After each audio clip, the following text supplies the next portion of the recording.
Music make you lose control. Music make you lose control. Why do we listen to music? Isn't that lovely how most of the people are convinced that music connects the generations? But in fact, it divides our true inner selves and make us commit to things that we would never do without its influence. Surely, it connects our bodies and retunes our minds to operate at the same frequencies. But this desired sense of connection is only superficial and occurs in exchange of losing control of our spirit to something that we can't recognize. Most of our generation got used to listening to music from very early age. It was so obvious thing to do that the reason why do we engage into this activity must be finally discovered. Many of us worshipped performers, trying hard to mimic them by engaging into various endeavors, but also never realized that under their cool image lies depression, addiction, greed, and many other bad things that went hand in hand with their fame. Is that some coincidence? No. Today we will delve deep into why you should be extremely careful with secular music. Music is a universal language. It's a powerful medium that transcends cultures, languages, and personal experiences. It has the ability to evoke emotions, create memories, and bring people together. However, not all music is created equal, and the content we consume can have profound effects on our minds and spirits. The reason why we are so engaged while listening to certain genres is its influence on our emotions. It's often used in films to heighten drama, in advertisements to create a connection, or in celebrations to enhance joy. But what happens when we constantly feed our minds with music that carries negative or harmful messages? Each song brings up some message within that will seep deeply into our subconscious mind.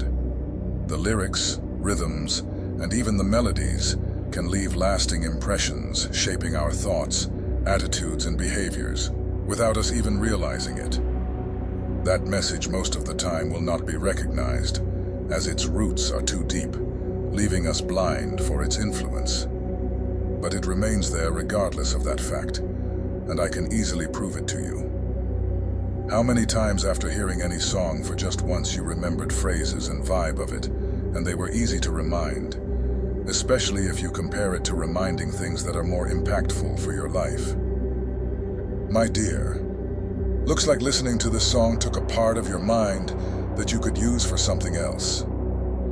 But now this song will pop of and distract you from other things that truly matter. Yeah, it may not affect you if you still lack on those things yet. So it turns out that this song playing in your mind will not have any bad impact on your life. Well, this was just the beginning. What if I were to tell you that music can shape our minds and turn us into some characters that we do not intend to be? Imagine this. You're listening to your favorite songs, feeling the rhythm, and enjoying the melodies. But beneath the surface, the lyrics and messages are seeping into your subconscious, subtly influencing your thoughts, emotions, and even your identity. This isn't just speculation. It's a well-documented phenomenon in psychology and neuroscience. Music is more than just entertainment. It's a powerful tool that can affect our brain chemistry and neural pathways.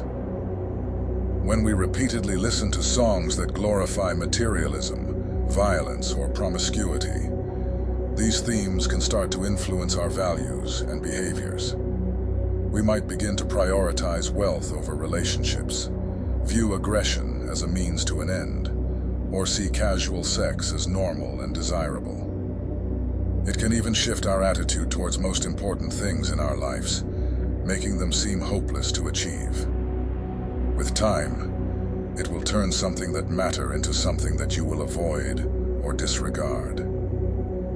That's why I want you to at least pay attention to what you listen to. I will not go deep into what you should avoid to listen, because you can easily figure this out. For example, if you don't want ever to simp for a woman, don't listen to lyrics that include this type of message. If you don't want to feel powerless, Don't listen to songs that bring up depressive vibe and message within. If you don't want to worship anything else than God, don't listen to the songs that contain lyrics which glorify anything but Him, like sex, drugs, narcissistic lifestyle of some rap performers. Anything. Slowly you will realize that today almost every secular song is contaminated with very disgraceful content, potentially leading you to do things that will make your life miserable. The glamour of these songs often blind us to the deeper, more sinister impact they can have on our minds and souls. But fortunately, we as listeners are not the ones that are to suffer the most, because music brings even more of the same type of burden for those who perform it. We tend to idolize and admire them, but a lot of them will end up badly. Despite their fame and fortune, these artists, who are celebrated and revered, frequently struggle with immense pressures and personal demons that can ultimately lead to their downfall. When we see artists performing on stage, basking in the adulation of thousands, it's easy to believe that they have everything one could ever wanted. Fame, lifestyle, wealth. It all seems like a dream come true. However, behind the scenes, the reality is very different. Have you ever thought where they pay their price for all of those superficial achievements? The answer is simpler than you may think. They do it with their souls.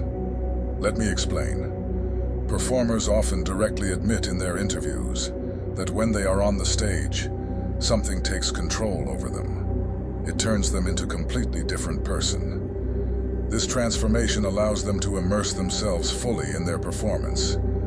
However, after the show, they have to wake back to their realities. It's as if they were possessed by a different spirit, one that thrives on the spotlight, but leaves them feeling hollow when the lights dim and the applause fades. The contrast between the adoration they receive within the entity they are serving when they are on stage and their personal struggles is at least jarring and causes a profound sense of disconnection. To fill this void, many artists turn to substances like drugs and alcohol. What starts as a way to unwind or escape the pressures of fame can quickly spiral into addiction. The need to maintain their stage persona and meet the expectations of fans and the industry only adds to their burden. This vicious cycle of performance and coping can lead to devastating consequences for their mental and physical health. So as we can see, the spiritual cost of this transformation can be very profound. Many of artists out there eventually realize the need to reconnect with their true selves, so they take steps that are crucial for reclaiming one's soul. Turns out it cannot be replaced by any fame and fortune, but it's often too late. So they abandon their true selves for once and all. Now you probably wonder, how does it relate to you as their fan or just casual listener? Well, here are some extra news for you. Side note, both will be bad. If you are one of those that at this point are still arrogant, second one's going to be my last warning for you. If you idolize these performers and aspire to emulate their lifestyles, your perception of success and happiness is already skewed up, because you idolize them through lens of their glamorous facade, often amplified by your own imagination. But beneath it lies turmoil twice as big that you can't see from the outside. So please rethink that in regards of this fact, and refuse to praise anyone beside our Father. He waits for your move right now. There is also a chance that you don't idolize any of them. You just like the vibe, and that's it. With this attitude, what will happen in spiritual realm is you soaking energy from obscure force that took control over the performer, with all of its implications, just in much smaller quantities. So please don't be surprised when your reality will shapeshift into what you often hear with time. What can we do? It's impossible to completely avoid music. But there are some remedies to limit its destructive influence over us, and I will share one of them that you can apply immediately. I encourage you to affirm, "Sorry, God, but soon I may lose myself." Whenever you know that you're going to some concert, club, or wherever you will have to be exposed to its influence, but you don't know anything about it, it will make you much more aware of the hidden struggles and spiritual costs that otherwise would be paid up front deliberately without your conscious participation. Taking this small step will bring you closer to God, as it shows your desire for His protection from potential dangers far beyond your control. Now, be grateful for graduating to fully aware music consumer. Use it wisely to enhance your connection with God, not turn away from Him. Treat it as a tool to strengthen your relationships that are most meaningful to you, instead of hooking up to people who have nothing to do with you, beside being under the influence of the same sound.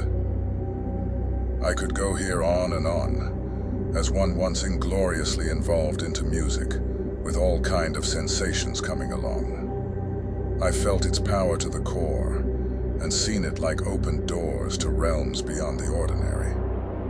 But I refused to see what's behind them, and it wasn't a bad choice. I will end up here, because there are another messages from God that I have to prepare for you. If those help you by any mean, don't forget to subscribe to let others reach them. See you soon.